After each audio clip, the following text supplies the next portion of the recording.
माँ कहते हैं कबीर ये माया अटपटी सब गट आण अड़ी, और किस किस न समझाऊं या तो कुएं भांग पड़ी। यानी सब ने एक जैसा ही ज्ञान ग्रहण करा, खैर सबके एक जैसे विचार हैं। अब झूठा सुख कौन सा है? इन कार कोठियों को हम अपना मानते हैं, संतान संपत्ति को अपना मानते हैं। इसका उदाहरण आपको दे दिया। परमात्मा कहते हैं राम नाम कड़ुआ लगे और मीठे लागे दाम, दुविधा में दोनों गए भाई माया मिली ना राम। माया तो मिले को नहीं। यानी मान लीजिए आपके पास अरबों संपत्ति अरबों हो भी गई तो वह तेरी नहीं। आपको 2-4 रोटी सुबह 4 रोटी शाम है, और एक वर्ष में गणित गणे 4 कपड़े कुर्ते पजामे बहुत। एक वर्ष में खत्म, आप पाटे को नहीं, ईसाई काम रह रहे आजकल।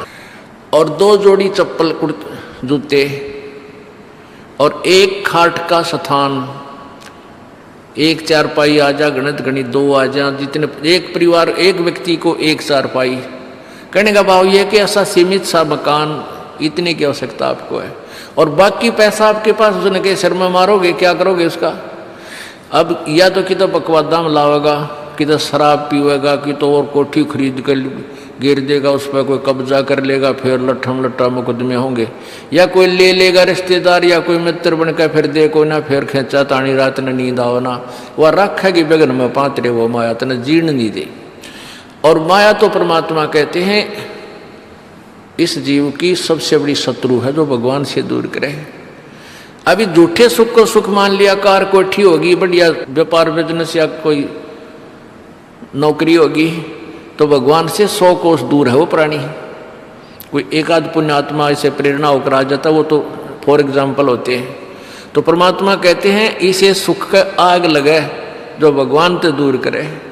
परमात्मा कहते हैं वो दुख अच्छा हमारे लिए जो परमात्मा के चरणों में हमें लगाए रखे। कबीर साहब कहते हैं सुख के माथे पत्थर पड़ो जिससे नाम रट देते जावे, और बलिहारी वो दुख जो पल पल नाम रटावे। कि हे परमात्मा इसे सुख की हमने जरूरत नहीं, जो भगवान से दूर करे। पत्थर पड़ो इसे सुख के ऊपर, और बलिहारी उस दुख के जो पल पल नाम रटावे। जैसे भक्त नाम ले रखा किसी ने और उसको कोई पीड़ा हो जाती है, चिंता शुरू हो जाती है उसको। हे भगवान कदे कैंसर ना हो जा, हे परमात्मा कोई और ऑपरेशन ना बन जा। तो वहाँ तक जाता है जहाँ डॉक्टर के पास, और भगवान याद रह कर आता है। और वहाँ जाकर डॉक्टर करता है अल्ट्रासाउंड और एक्सरे वगैरह करके बता देता है कि आपको ऐसी कोई खास बीमारी नहीं है, नॉर्मल सी है, ये दवाई लो ठीक हो जाए। उसके बाद फिर परमात्मा के गुण कितने गाता है वो।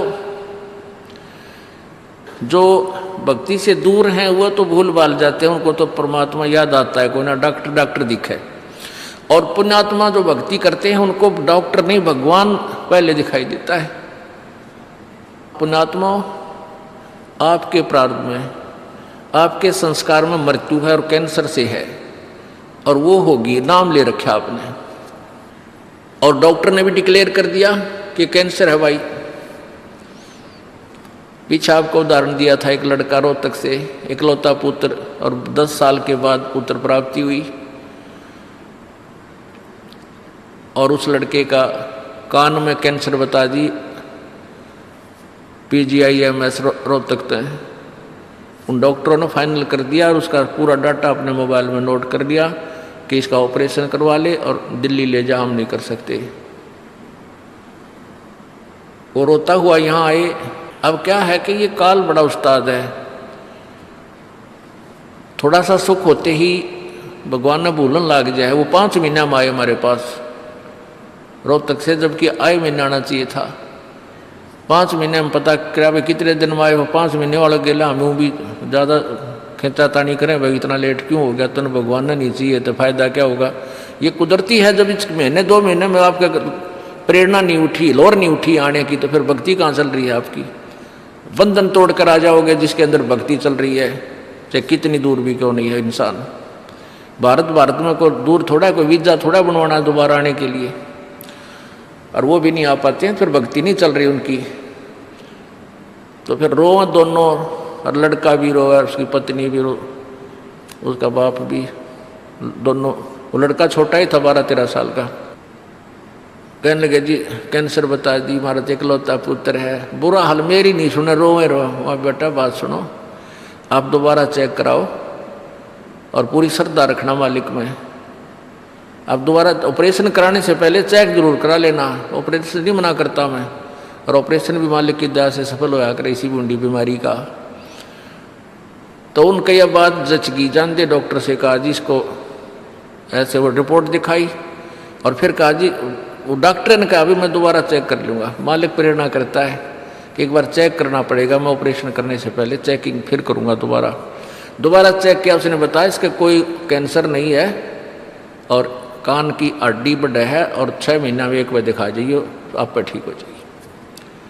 अब पुण्य आत्माओं, अब उस परिवार के को भगवान कितना प्यारा लगेगा, कितनी श्रद्धा बढ़ेगी। और आए महीने 2-2 चक्कर काटेंगे, तो इंसान तो होंगे, शैतान होंगे, तो फिर आपत्ति आओगी उन पर। भगवान से दूर होते ही फिर ये विरानमाटी होगी। तो कहने का भाव ये है कि सुख के माथे पत्थर पड़ो जो नाम हृदय ते जा, और बलिहारी उस दुख के जो पल पल नाम रटावे। संत शरण में आने से फिर आई टले बला, और जय मस्तक में सूड़ी होवा कांटे में टल जा। ये मालिक की वाणी है, गलत नहीं हो सकती। इसका हम कितना लाभ उठा सकते हैं वो हमारी अपने अंतःकरण की जो है व्यवस्था के ऊपर डिपेंड करता है। हमारी कितनी भावना है, कितनी हमारी लगन है मालिक में। अब कुछ भक्त ऐसे भी आते हैं जी, हमें लाभ ना होया, पाठ भी करा लिया, जोत भी चढ़ा दी और 3 बार आ लिया, मैं ईसा डिठोरा दिखाऊंगे, मेरा ऊपर जानो बहुत बड़ा, मुझे ही ज़्यादा आवश्यकता है, इसने कति नहीं। वो बेचारे बालक हैं, पहली दूसरी कक्षा के, वो कुछ भी बोल सकते हैं, उनको ज्ञान ही नहीं। और ऐसे लाखों लोग हैं जिनको निरे सुख हो लिए, तो परमात्मा तो वही है। एक ही ट्रांसफार्मर में तो सबको कनेक्शन दे रखा है, और जिसके पंखे कूलर चल रहे हैं वो भी उसी लाइन से जुड़े हैं, और जिनके नहीं चल रहे हैं वो भी उसी लाइन से जुड़े हैं। तो उनका कोई कनेक्शन डिफेक्टिव है, उसको फिर चेक कराएं, लाइट पावर वही है।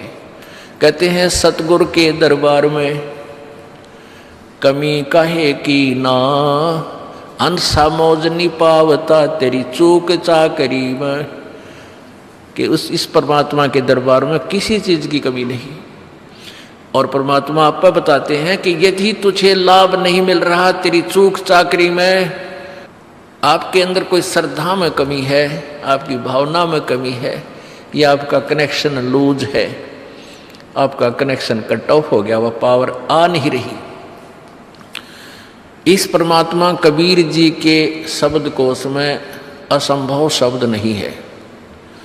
इस कबीर परमेश्वर की डिक्शनरी में इम्पॉसिबल वर्ड नहीं है। ये वो भगवान है, और फिर भी हम इससे लाभ नहीं प्राप्त कर पा रहे हैं, तो हमारी कोई क्रियाओं में, हमारी भावनाओं में त्रुटि है। और जब तक देखो, सीधी सी बात है, हमने हैंडपंप से जल लेना है तो पात्र को नीचे ही रखना पड़ेगा। तो सतगुरु के दरबार में आके आपको अधीन होना ही पड़ेगा। अधीन हुए बिना भगवान मदद नहीं करेगा। रावण ने भक्ति भी की, लेकिन उसमें अधीनी की कमी थी, और अधीनी की कमी उसको लेकर डूबेगी। नहीं, रावण जैसी भक्ति कोई 7 जन्म नहीं कर सकता, कितना साधक बन जाओ। जब परमात्मा के नाम पर यहाँ से काट कर चढ़ा देना अगले समर्पण, तो कहने का भाव ये है कि और फिर उसके अंदर जैसा किया वैसा फल उसको मिलता रहा, लेकिन अधीनी नहीं आई, फिर सारी करी कराई खो दी। तो इसलिए हमारे अंदर विनम्रता यानी सच्ची लगन, अंतःकरण में सत्यता, छल कपट नहीं रखा माड़ी सी भी अपने सच्चे दरबार में आवे। गुरु जी के प्रति कोई विकार, यहाँ कर कोई भी दोष नहीं देखे। यदि आप किसी में दोष देख रहे हो, वो दोष आपके अंदर है। एक चोर के यहाँ कोई व्यक्ति डट गया रात ने, राह चलता शरीफ व्यक्ति, तो वो चोर सारी रात जागता रहा कि कहीं ये रात ने उठ कर तेरे घर में गड़बड़ ना कर जा, चोरी ना कर ले जा। और वो भला आदमी सामने सोया था, सवेरे उठा और सवेरे राम रमी करके चला गया, रात काटनी थी। अब वो दोष उस चोर में था कि कदे ये चोरी ना कर ले, रात ने तेरा सामान ना निकाल ले जा। और वो भला आदमी चैन से सो रहा, उसको लेना नहीं देना। तो ऐसे ही एक घर में चोर आ गया, रात चलता व्यक्ति था, वो था चोर, डट गया किसी के घर पर।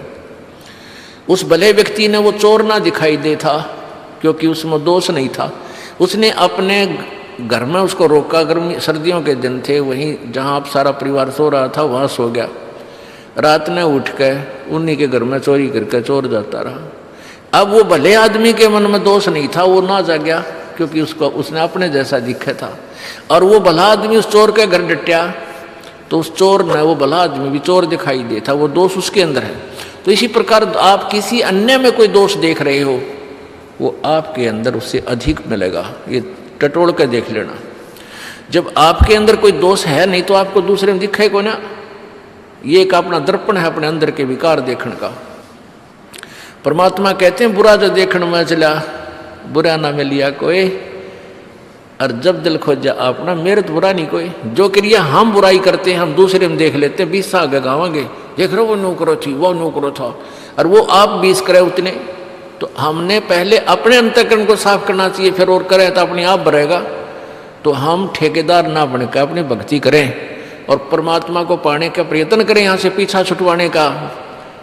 ये व्यवस्था तो मालिक की है, वो किसने कैसे क्या सेट करना है। तो इस प्रकार यहाँ आते हुए भी लाभ नहीं हो रहा, फिर भी आपकी कोई कमजोरी आपको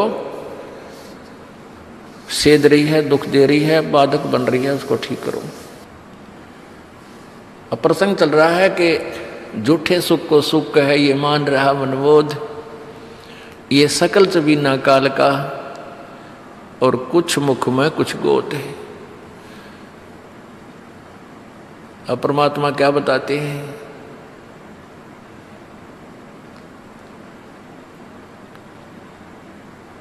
कबीर कहाँ गर्बियो, कबीर कहाँ गर्बियो ये देही देख सुरंगे, बिछड़ मिल नहीं जो का चढ़ी भुजंगे। परमात्मा कह रहे हैं क्या इस सुंदर शरीर ने रोज 3 बार शीशा देख कर इसने राजी हो रहा है। कहते हैं एक बार जब भक्ति नहीं करी छूट गया तो ऐसे जागा जैसे सरप कैंचुली छोड़ जाया करे, और उस कैंचुली के में फिर दोबारा प्रवेश नहीं कर सकता वो। ऐसे ही वो शरीर एक बार आपका छूट गया तो या पड़ी रह जाएगी आपके ऊपर का कवर, ये कुछ ना, फिर इसने फूकेंगे माटी घेर कर उसमें शमशान घाट में दे लट्ठा और दे सिंगड़ गोंगे, उसका मार फोड़ फूक फाक कर जब उड़द डगेंगे। और तय इसमें फूला नहीं समानता। इससे लाभ उठाना है, चाहे किसा भी शरीर है आपका, वृद्ध है चाहे बालक है, जवान है चाहे